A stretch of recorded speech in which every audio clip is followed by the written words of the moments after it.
नमस्कार। मैं आपका दोस्त मुकेश कुमार यादव एक बार फिर आप लोगों के साथ रूबरू होते हुए पैक्स नॉलेज चैनल पर आप सबका हार्दिक अभिनंदन करता हूं, स्वागत करता हूं।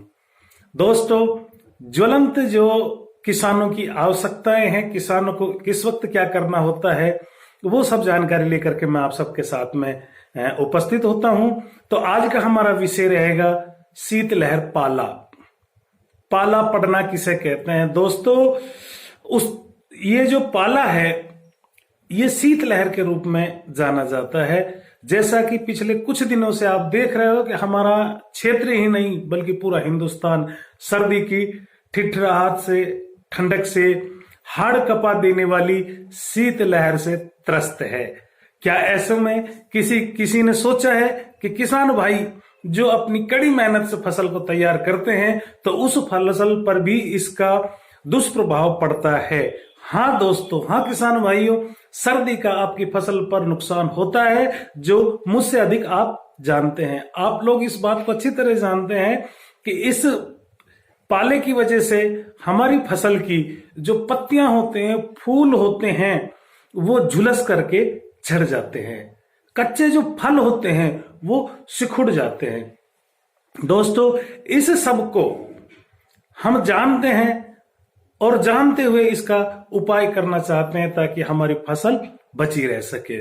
तो दोस्तों, इससे बचाव के जो कुछ उपाय हैं आज मैं उन पे आपसे चर्चा करने वाला हूं। तो सबसे पहले अगर हम बात करें कि ये जो सर्दी है ये उत्तर पश्चिम से आती है, तो दोस्तों सबसे पहला उपाय तो इसका ये होता है कि उत्तर पश्चिम की तरफ जो हवारोधी टाटियां हैं वो खड़ी करके हम इस फसल को बचाव कर सकते हैं। दूसरा, फसल पर टाटी या पॉलीथीन ढक करके, जो टाटी होती है या पॉलीथीन होती है वो उसके ऊपर ढक दी जाती हैं। जो नर्सरी की पौधशाला है हमारी, उसकी जो हम बातें करें कि भाई जैसे अभी अपन ने नर्सरी लगाई हुई है तो उनके ऊपर आप पन्नी ढक दीजिए या फिर टाटी ढक दीजिए और सुबह धूप आए तो उसको खोल दीजिए। एक तरीका ये भी इसका हो सकता है। तीसरा तरीका दोस्तों जो होता है वो होता है हल्की सिंचाई का।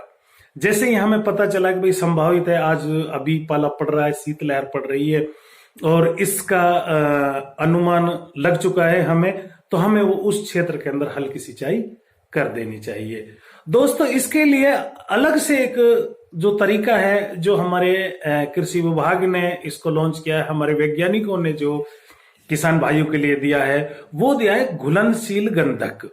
क्या? घुलनशील गंधक 0.2%। घुलनशील गंधक 0.2%। इसको 2 ग्राम प्रति लीटर पानी के हिसाब से पौधे के ऊपर छिड़काव कर दिया जाता है, इसकी स्प्रे कर दी जाती है। इस गंधक से पौधे को एकदम से भिगो दिया जाता है और उससे क्या होता है कि पौधे का जो टेम्परेचर है वो सेट रहता है, वो पाले से बच जाता है। दोस्तों, इसी कड़ी में थोड़ा सा आगे बढ़ के मैं आपको ये बता दूं कि जैसे गेहूं है, जो चना, सरसों, इस तरह की जो फसल है ना, उनमें तो ये गंधक का छिड़काव विशेष लाभदायी होता है क्योंकि वहां उसमें यह आयरन की और इसकी पूर्ति करता है। इसके अलावा दोस्तों, जो 15 दिन के अंतराल पर इसका दोबारा छिड़काव कर देना चाहिए, क्योंकि आपको ये लग रहा है कि सर्दी है, जो शीतलहर है वो कम नहीं हो रही है, तो 15 दिन के अंतराल पर इसको दोबारा कर दो। ऐसा नहीं कि एक बार आपने कर दिया और फसल पे सर्दी का असर नहीं हुआ तो आप एकदम से संतुष्ट होकर के बैठ जाएं। आपको ये लगता है कि अभी ठंड खत्म नहीं हुआ है तो 15 दिन के अंतराल पर इसकी दूसरी स्प्रे कर देनी चाहिए, जिससे सर्दी का बिल्कुल नुकसान नहीं होगा।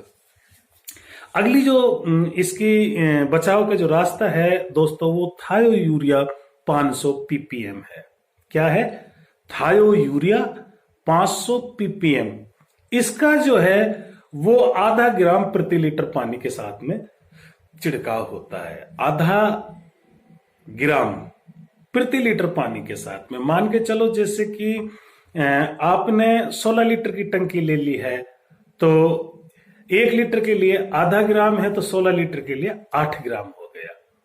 20 लीटर की अगर आपकी टंकी है तो उसके अंदर आप 10 ग्राम थायो यूरिया 500 ppm वाला लेकर के और इसकी स्प्रे निकाल दीजिए। इससे भी हमारी फसल को सर्दी से बचाव होता है।